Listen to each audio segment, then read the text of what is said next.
Ang mga kwento ng pag-ibig, kwento ng buhay, at kwento ng pag-asa dito sa Barangay Love Stories. Love Stories.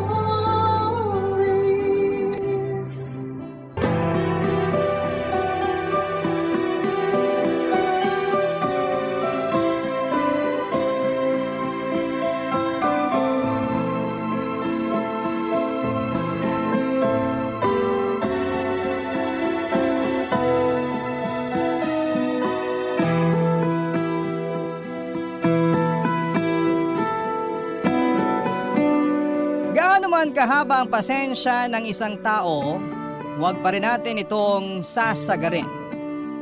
Dahil kapag napagod ang isang tao sa pag-unawa at pagmamahal sa atin, magsisisi tayo sa huli. Ikaw ka barangay, pasensyoso ka bang tao?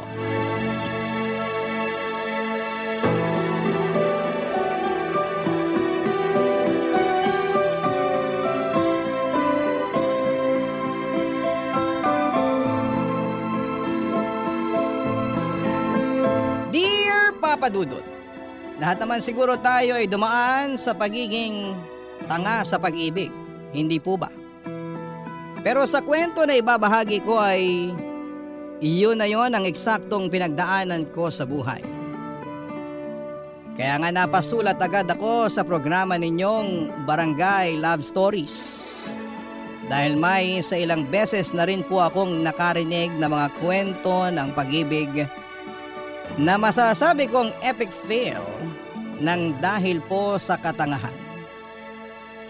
Pero ganun talaga, parte yun ng buhay at kahit naman kailan ay hindi naging kasalanan ang umibig. Ako nga pala si Shelly, 29 years old at taga Metro Manila.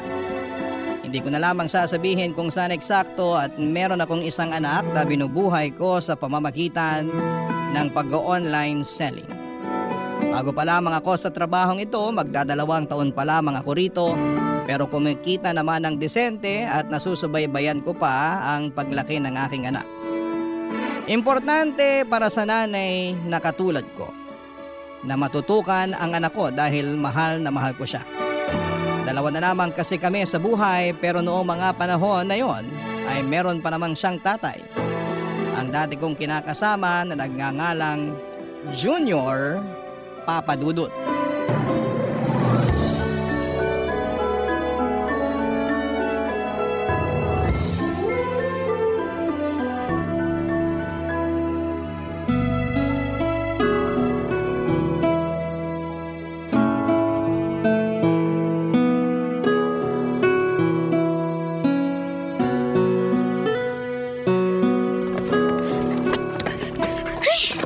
Anak ng tinapa naman, oh. Napakasalaula talaga ng lalaking yun. Junior! Junior, halika nga rito! Halika nga, dali! Ano ba yun, Shelly? Kita mong nasa CR pa yung tao eh. Storbo ka naman eh. Kanina ka pa nasa CR, ah. Huwag mong sabihing nakatulog ka na doon. Para naman tanga eh. Siyempre, tawag ng kalikasan. Ano pa bang gagawin ko sa CR, Aber? Tawag ng kalikasan, kalahating oras ka na doon. Ay, nako. Bakit mo ba kasi ako tinawag? Makasigaw ka sa pangalan ko. Akala ko na paano ka na dyan eh. Paano kung hindi mapapasigaw? Sige nga. Tingnan mo tong baunan mo. Inaamag na rito sa bag mo, oh. Oh, grabe ka naman sa inaamag. O bakit, hindi ba? Tingnan mo nga maigi. Kulang na lang tubuan na ng ugat tong mga amag dito sa baunan eh. Ilang araw na ba to rito, ha? Ni hindi mo man lang mailabas para hugasan. Napakasalaula mo talaga. Para yan lang eh. Sa nakalimutan ko, magagawa ko. Sa katrabaho mo yan bilang babae, di ba? Dapat ikaw na yung kumukuha at naglalabas ng baunan ko sa bag eh, para ikaw Naririnig mo ba yung sinasabi mo? Oo, naririnig ko. Bakit ka ba kasi sumisigaw? Tanong-tanong ka pa nakakapikon ka. Simpleng bagay lang iaasa mo pa talaga sa akin. Bakit? Imbalido ka ba, ha? Wala ka bang mga kamay? Meron naman, di ba? Nakakalimutan ko nga kasi. Hindi katwiran yon, Junior. Tsaka ang dami-dami mo na kayang nakakalimutan. Hindi lang naman itong baunan mo. Pati mga marurumi mong damit na kung saan-saan mo iniiwan. Ano? Nakalimutan mo rin damputin para ilagay sa labahan? Ganun na nga. Sige. Sa susunod, makikita mo na yung mga damit mo sa basurahan. Oy, huwag naman ganun, Shelly. Anong wag ganun, Shelly? Ganun yon.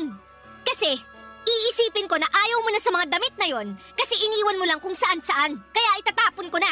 Bakit ko pa mapahihirapan ng sarili ko na paulit-ulit kang paalalahanan ng napakasimpleng bagay na yon? Eh sa makakalimutin ka kamo di ba? O di ganun na lang para mas madali. Para ka namang ewan eh. Ako pa talaga ngayon ng parang ewan? O sino pa ba? Alam ka namang ako o yung anak natin. Dinami mo pa talaga rito yung anak natin na walang muwang, no? Kasi naman. Kasi naman mukha mo dyan. Ay, Junior naman. Kailan ka ba magiging responsable? Alam ko naman na ako yung babae sa pamamahay na to. Pero napapagod na din ako. Baka akala mo madali lang yung trabaho namin bilang nanay at may bahay, ha? Sinasabi ko sa'yo na hindi. Kaya sana, tulungan mo naman ako. Please lang. Please lang, huwag ka nang magpasaway. Daig mo pa yung anak natin sa pagiging isip bata Papadudot rider si Junior ng isang online selling app na palagi nagdi-deliver sa bahay namin. Tapos nagkagustuhan kami at doon na nga nagsimula sa aming relasyon. Noong una ay masasabi ko na ayos pa.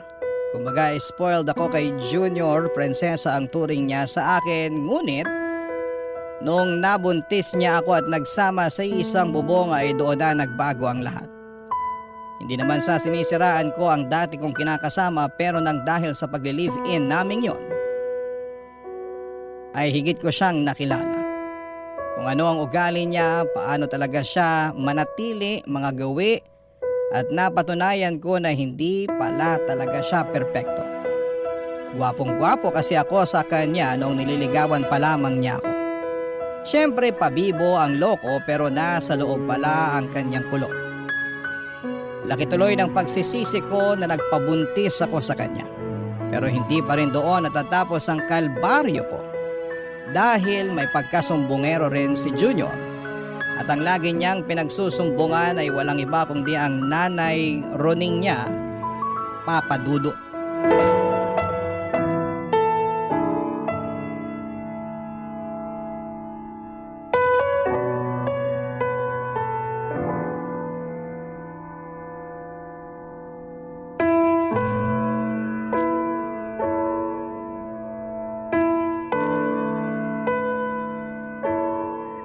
Nako, singilan na naman pala ng renta ng bahay. Kasya pa kaya itong natira sa pera namin? Wala pa pala kaming pambili ng bigas at gatas ni baby. Paano kaya to? Tapos... Shelly! Shelly! Buksan mo tong pinto! Shelly! Shelly! Nako, ano na naman kayang ginagawa ng magaling na nanay ni Junior dito? Shelly! Ano ba? Shelly, buksan mo tong pinto! Alam kong nandiyan ka! Huwag mo akong pagtaguan, babae ka! Andyan na po, Nay!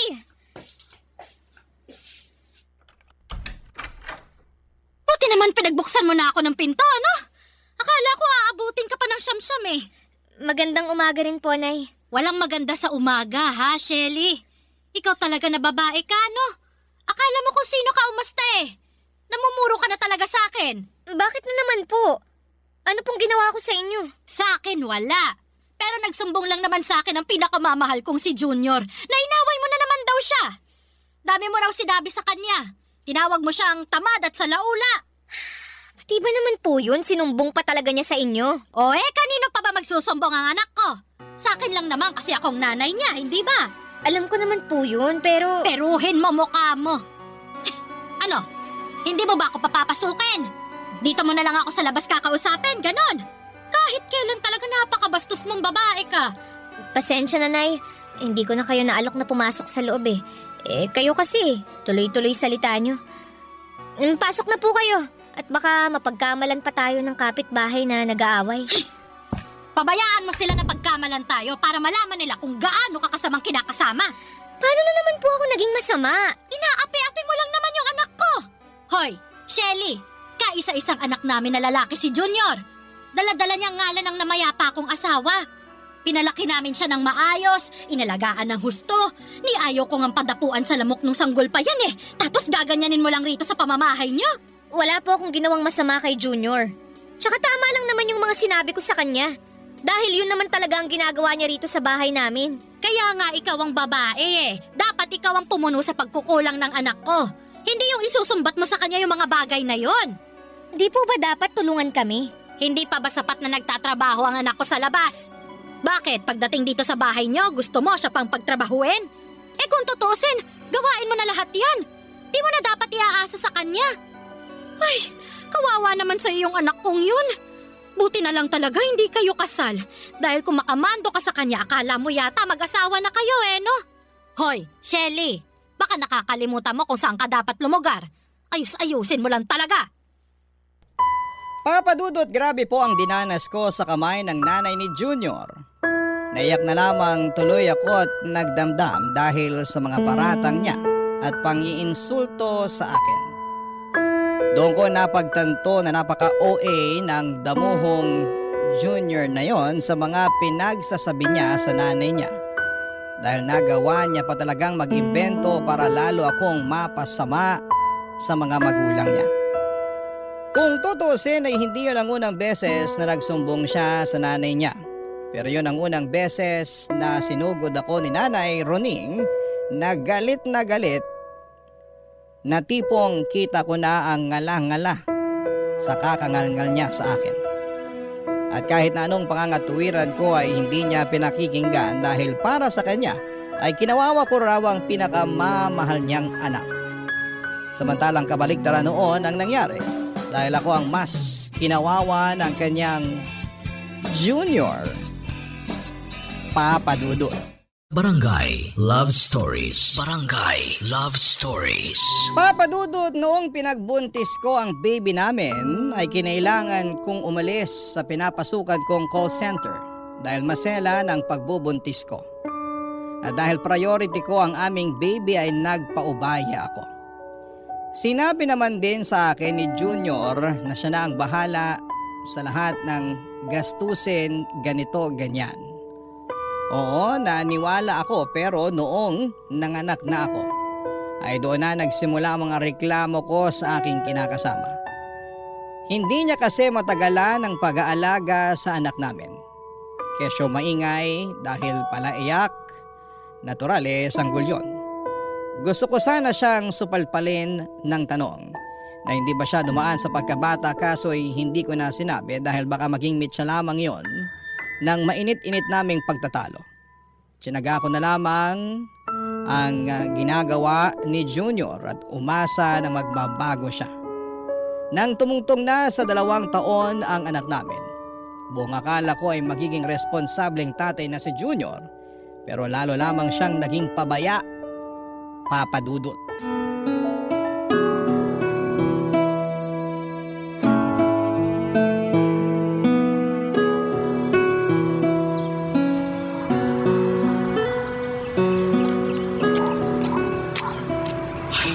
Okay na siguro tong mga sangkap na nabili ko. Makakagawa na ako ng masarap na tinolang manok na maraming sayote. Ay, sandali lang ito ha. Pusta ko na lahat ng pera ko. Dapat manalo na ako, kanina pa ako inaalat bad trip na Hoy, Junior! Shelly! Anong ginagawa mo rito? Di ba nasa palengke ka? Oo, pero pauwi na ako. At ikaw, anong ginagawa mo rito? Nagsusugal ka ba, ha? Ha? Hindi Anong hindi? Eh bakit may hawak kang baraha? At ano yung narinig ko kamo na ipupusta mo na lahat ng pera mo? Hoy! Hindi ako bingi para sabihin ko sa'yo. Nagkakasiyahan lang naman kami. Wala lang yun. Anong wala? Teka, nasa na yung anak natin? Junior, nasan yung anak natin? Ha? Asan sabi yung anak natin Nandyan lang yun. Teka, nasa na ba yung batang yun? Ayun Diyos ko, Junior! Puntahan mo nga yung anak natin! Baka masagasaan dun sa kalye! Oo, sige. Teka, pupuntahan ko na. Anak naman Sabi ko sa tabi lang kita, di ba? Pwisit! Napakabaya mo talagang lalaki ka! Aray ko na ba, Shelly? Bakit mo ako binatukan? Tatanong-tanong ka ba talaga? Eh, pinabayaan mo lang naman yung anak natin na gumala-gala sa kalye! Paano kung nasagasaan yan? Sige nga! Nagulungan ng truck, ng bus, ng jeep o ng pison! Paano kung inaway yan ng ibang bata? O di kaya nakidnap? Eh di wala na to yung anak! Bobo ka talaga! Aray ko! Nakakarami ka na, ha? Kulang pa yan! Gusto mo damihan ko pa Baka pabayaan mong tatay, Junior! Hindi ko lang iniwan sa'yo yung anak natin kasi namalengke ako ng pananghalian natin. Pero pinabayaan mo na. Uy mo naman! Wala namang nangyari sa anak natin ah! O kita mo, buong buo pa! Wala nga galos eh! Eh kung mukha mo kaya galusan ko, no? Ha? Tsaka tingnan mo nga yung itsura ng anak natin. Walang tsinelas, walang salawal, tulo sipon. Yung totoo, wala bang magulang ang batang to? Grabe, ewan ko talaga sa'yo. Kahit kailan hindi ka maaasahan. Uy! Pwede bang kumalma ka ha? Pinagtitinginan na tayo ng mga tao. Eksena ka rin talaga eh. Eksena talaga ako kasi nakakabwisit ka. Tsaka ayaw mo nun. Sikat ka na sa kanila. Alam na nila kung gaano ka ka-irresponsableng ama. Papa Dudut, hindi ko mawari kung nasa talampakan ba ang utak ng kinakasama ko o nasa puwet. Dahil masyado siyang kampante sa paggala-gala sa kalye na madungis ng anak namin. Grabe. Saglit lamang akong nawala pero pinabayaan na niya ng tuluyan ng aming anak. Marami akong takot sa posibleng kahinatnan ng anak namin pero pinagsawalang bahala lamang ni Junior. Tinawag pa niya akong OA, hindi ba? Ewan, pero parang kulang-kulang yung kinakasama kong yon. Hindi ko na siya maintindihan at napatanong tuloy ako kung ako bang may problema o sadyang tumanda lamang ng paurong si Junior. Grabe. Ang sakit sa bangs na para bang gusto ko na siyang kutusan ng 1,000,000 beses para lamang maitatak sa kokote niya na alagaan at bantayan ng maayos ang anak namin. Kaya lang ay hindi talaga uso ang pagbabago sa kinakasama ko at sa bawat araw na lang na ginawa ng Diyos ay mas lalo pa siyang lumalala, Papa Dudut.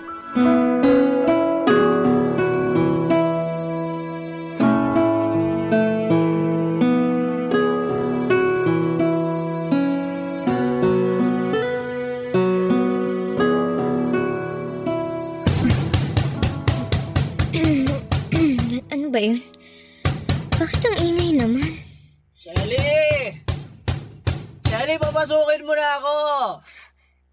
Kanina pa ako pinapapak ng lamok dito, ano ba? Pag di mo ako pinapasok, hawa sa akin ko tong pinto!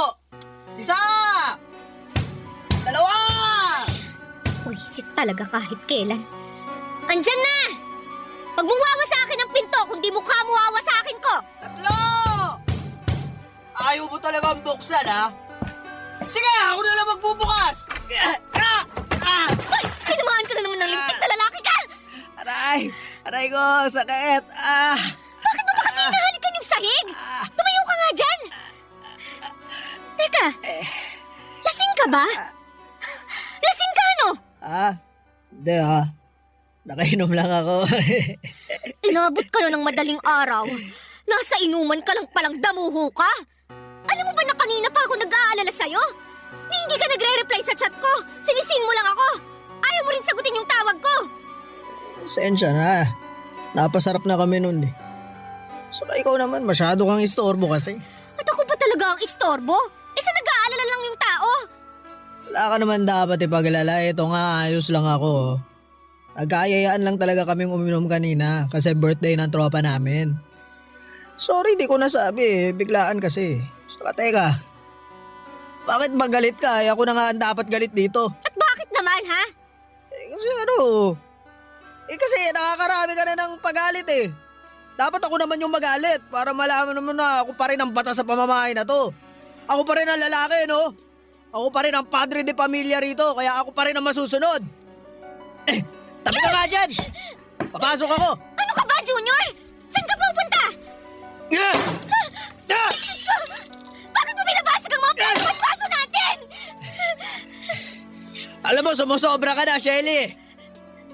Kung ipeya mo ako para di mo ako kinakasama. Nagtatawa na tuloy ako ng mga barkada ko. Sabi nila, para raw ako di lalaki kasi mas maangas ka pa raw kaysa sa akin eh. Under desire raw ako. Sunod-sunuran daw ako sa'yo. Kaya galit ako! Galit ako! Tumigil ka na, Junior! Baka wala na tayong magamit na plato pag binasag mo lahat yan! Eh di ayos lang. Sa dahon ng saging na lang tayo kumain. Sira ulo mo talaga! Siraulo na ako, siraulo. Pero simula sa araw na to, ako na masusunod sa pamamahay na to. Hindi ikaw. Hindi yung anak natin. Kundi ako. Ako lang! Ah, ganon! Teka! Makikita mong hinahanap mo! Namumuro ka na sa aking lintik eh! Akala mo yata sasantuhin kita, ha? Oy! Anong ginagawa mo, Shelly, ha? Bakit mo... Oy, anong hinahanap mo dyan sa mga drawer? Eto, nahanap ko na! Ano? Sige! Manira ka pa! Basagin mo pa lahat ng pwede mong basagin! Tingnan natin kung di ko to iduldul sa pagmumukha mo! Ano yan, ha? Taser gun ba yan? Oo! Bitawan mo yan, Shelly. Ayoko nga! Ano? Ano? Halika rito! Matapang ka, ha? Halika, dali! Papadudot laruang taser lang naman yon ng anak namin pero akala yata ni Junior totoo yon. Kaya naman pinanindigan ko na lamang at ginalingan ng pananakot sa kanya hanggang lumabas siya ng bahay. Pagkatapos ay pinagsarhan ko siya ng pintuan at doon pinatulog sa labas hanggang mawala ang amats niya. Alas 6 ko na yata siya ng umaga pinagbuksan ng pintuan at naawa naman ako dahil namumutakte ng pantal mula sa kagat ng lamok ang muka at braso niya. Nakayakap din siya sa sarili dahil nilalamig. Pero in fairness sa kanya, tulog mantika pa rin ang damuho kong kinakasama. Sinipa ko ng ilang beses si Junior para magising at noong dumilat ang kanyang mga mata, ay agad na nanlaki yon sa takot nang makita niya ako. Naalala niya siguro ang nangyaring away namin. Akala niya yata ay sasantuhin ko siya. Agad ko siyang sinenyasan na pumasok na sa loob. Bagay na ginawa naman niya. Sinabihan ko siyang kumain ng pagkain na hinanda ko sa mesa at nagmamadali naman niyang sinunggaban yon. Gutom na gutom ang damuho na parang hindi pinakain ng 1 taon. Habang pinagmamasdan ko si Junior, nakaramdam ako ng awa sa kanya ngunit agad yung napalitan ng matinding galit sa tuwing naaalala ko ang mga atraso niya sa amin ng anak niya, Papa Dudut. Barangay Love Stories. Barangay Love Stories. Papa Dudut, sa hindi ko na mabilang na pagkakataon ay muli kong kinausap ng masinsina ng kinakasama ko tungkol sa mga hinaing ko sa buhay namin na pwede naman sanang maiwasan basta magtino lamang siya. Humingi naman siya sa akin ng despensa at nangako na magiging mabuting provider sa amin ang anak niya. Umasa ako na hindi ko na nga mabilang kung ilang beses kong ginawa. Pero binigo pa rin ako ni Junior, Papa Dudut. Nagsimula na siyang magkulang sa ibinibigay niya sa amin ng anak niya. At hindi lang maliit ang kulang dahil sobrang laki po noon. Siyempre pinaamin ko siya kung saan napupunta ang pera na nawawala mula sa kinikita niya. Doon ko na nga nalaman na lulong na pala sa sugal ang kinakasama ko at isang damukal na rin ang utang niya sa mga lending apps at sa ibang mga tao. Dahil sa kalamang yon ay naggalit ako at nag-away na naman kami ni Junior. Sa sama ng loob ko ay pinalayas ko siya sa inuupahan namin.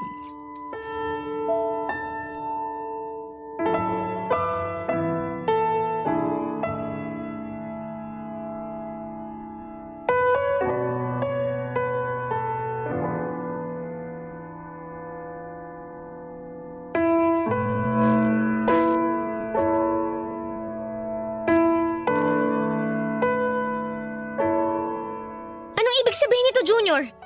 Bakit andito kayo ng nanay mo sa bahay? Ano pa nga ba? Di sinumbong kita sa nanay ko na pinalayas mo ako rito. Ano ka mo? Hoy, Shelly! Sumusobra ka na talagang babae ka, ano? Noong nakaraan, pinatulog mo raw sa labas nitong inuupahan niyo yung anak ko? Pinapakpa nga raw siya ng lamok. Paano na lang kung na-dengue junior namin? Tapos ngayon naman malalaman ko pinalayas mo siya. Yan, sige nay. Pagalitan niyo po yan. O talagang sinulsulan mo pa ang nanay mo, ha? Ako ang kausapin mo, Shelly. Kanina pa ako salita ng salita rito. Nay, sinabi na po ba sa inyo ni Junior ang dahilan kung bakit ko nagawa sa kanya ang mga bagay na yon? Anong dahilan? Sabi na nga ba eh, hindi niyo talaga alam na ang laki ng atraso ng magaling yung anak sa pamilya namin. Wala akong pakialam sa mga atrasong sinasabi mo. Ang akin anak ko agrabyado rito. Natural na depensahan ko yan. Bakit hindi niyo po muna kausapin ng masinsinan yung anak niyo bago kayo sumugod dito? Para magkaalaman na. Ikaw ang kailangan kong kausapin kasi sumusobra ka na. Dapat talaga sa'yo sinasabunutan eh. Aray ko po, Nay! Aray! Tama na po! Anong tama na, ha? Kulang pa nga yan eh. Dapat sa'yo binubunutan ng buhok sa anit dahil namumuro ka na. Kaya api-apihin mong anak ko wagas. Pues ako makakalaban mo. Yung anak niyo ang may kasalanan dito. Kung matinulang ho sana siyang padre de pamilya, eh hindi kami magkakagulo. Tsaka bakit ho ba kayo nakikialam sa away namin at tinakasama ko? At bakit hindi, ha? Eh kasasabi ko lang na nanay niya ako, hindi ba? Alam mo, ikaw, palasagot ka talaga eh, ha?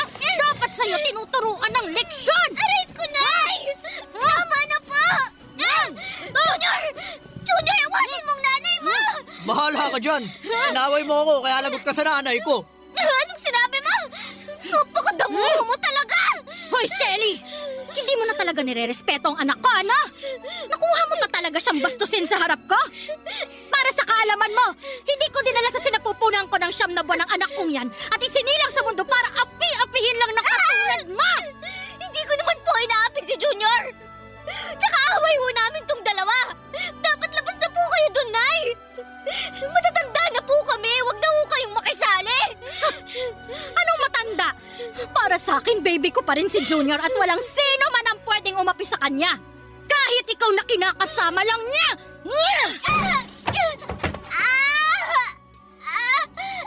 Sa susunod na awayin mo pang anak ko, hindi lang sa bunot ang aabutin mo, Shelly. Huhubaran kita't kakalad ka rin sa kalsada.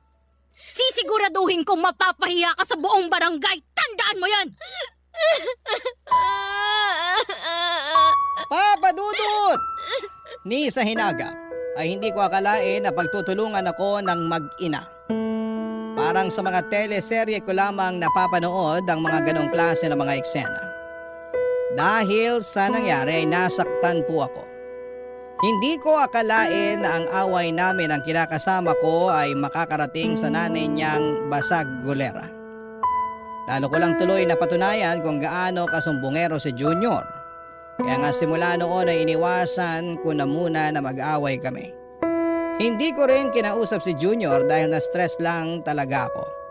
Buong akala ko ay magiging tahimik na ang buhay ko kapag ginawa ko yon, pero nagkaroon na naman ang kasalanan si Junior matapos kong matuklasan na nambabae siya. Muling nabuhay ang galit ko sa aking kinakasama dahil sobra-sobra na ang ginawa niya sa akin. Ni hindi na niya ako nirespeto bilang babae at nanay ng kanyang anak. Kaya upang makaganti ay hinuli ko sa akto si Junior at ang kalandian niyang babae na tendero ng fishball at merienda sa hapon na nasa tapat ng bahay namin. At iniskandalo ko silang dalawa hanggang sa mapahiya po sila. As usual, nakarating yon sa kalaman ng magaling niyang nanay, Papa Dudut.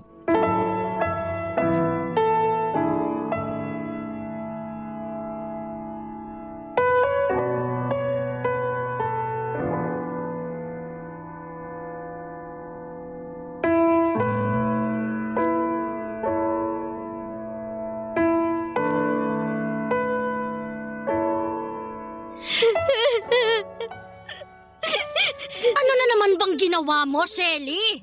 Bakit mo na naman pinahiya ang anak ko? Ano ba kasalanan niya sa'yo? Bakit yung hindi yung anak niyo ang tanungin niyo? Para magkaalaman na kung gaano kalaki ang kasalanan niya. Ano ba kasing ginawa mo, Junior? Ay, kasi Nay. Nang babae lang naman yung damuhong yan, Nay. Hindi na niya kami inisip ng anak niya. Grabe ka. Natukso lang naman ako, Shelly. Tukso mo mukha mo! Oh, paano hindi mambababa itong anak ko? Skandalosa at masagulero kang kinakasama. Ano ho? Ang sabi ko, Eskandalosa ka! Basagulera, taklesa, maingay! Lagi mong pinagagalitan at pinahihiya ang anak ko kaya hindi ko siya masisisi kung humanap siya ng ibang babae. Narinig niyo ba ang sinasabi niyo, Nay? Oo, naririnig ko! Hindi ba ako kailangang sigawan? Paano ako hindi sisigaw? Eh talagang kinonsinti niyo pa ang kalokohan ng anak niyong yan! Pinalabas niyo pa na kasalanan ko, kaya nagloko si Junior! Eh kung tutuusin, kasalanan lahat ng anak niyo kung bakit kami laging nag-aaway! Umasa ho ako na magbabago na yung anak niyo! Na magiging mabuti at responsable na siyang padre de pamilya! Pero hindi! Hindi nangyari yon! Sa dami ng atraso niya sa akin na pinalampas ko na lang alang-alang sa pamilya namin! Masisisi niyo ba ako kung mapuno ako? At itong huling kasalanan na ginawa niya, yung pambababae niya, ang hindi ko na ho kayang patawarin! Dami mo namang ate, sa lalaki yung anak ko, magagawa mo. Tayo ang babae, tayo rin ang dapat mag-adjust Ano klaseng katwiran yan? Napakabulok! Aba, bastos ka! Bastos na kung bastos! Pero mas bastos yung anak niya! At ngayon, alam ko na kung kanino siya nagmana. Sa inyo! Kasi bastos din kayo! Sumusobra ka na talagang babae ka! Grabe ka! Ay, aatakihin yata ako sa puso sa'yo! Nay! Nay! Nay, ayos lang ba kayo? Mukha ba akong ayos? Kalma lang po kayo. Baka ano pa mangyari sa inyo eh. Ikaw, Shelly naman! Huwag mo na nga sagot-sagutin ang nanay. Huwag mo akong pagsabihan! Kung di yung nanay mong kinakampihan ka kahit mali na ang ginagawa mo! Alam mo, Junior, ayoko na. Ha? Ano ayaw mo na? Ayoko nang makisama sa'yo. Ayoko nang makisama dyan sa nanay mo. Aalis na kami ng anak mo. Magpapakalayo-layo na kami. At hindi mo na kami makikita kahit kailan. Ayoko na sa'yo. Doon ka na sa babae mo. Para ulo naman niya ang sumakit. Maghiwalay na tayo! Papadudot, nag-alsabalutan ako ng mga damit at gamit namin ng anak ko at hindi nagpapigil kay Junior sa pag-alis sa inuupahan naming apartment. Wala na akong pakialam kahit na umiyak pa siya at magmakaawa ng panahon na yon. Basta ang nasa isipan ko ay makalayo na kami ng anak ko sa kinakasama ko. Dinig ko naman ang boses ng nanay niya na panay pangungutya ang sinasabi. Kaya mas lalo ako naging desidido na ayoko na silang pakisamahan. Hindi ko na kaya. Sinubukan ko namang pero tama na po. Pupunta kami noon ng anak ko sa kamag-anak namin at doon muna tumuloy ng ilang buwan. Blina ko na rin si Junior dahil ayoko na siyang magkaroon ng koneksyon sa aming mag-ina. Alam kong mahirap maging solo parent pero kinaya ko para sa aking anak. Para sa akin ay ayos nang mag-isa kaysa may kasama ka nga pero parang wala namang katuwang sa buhay at pagtataguyod ng iyong pamilya. Hanggang dito na lamang po ang sulat ko, Papa Dudut. Sana po ay mapili niyong basahin at i-ere sa programa ninyo na Barangay Love Stories. God bless and more power sa inyong istasyon. Ang inyong kapuso at kabarangay forever, Shelly. Ako, gigil na gigil talaga ako sa nangyayari sa kwento natin. O ikaw, kabarangay, kumukulo rin ba dugo mo? Pwede kang mag-iwan ng comment sa ating comment section.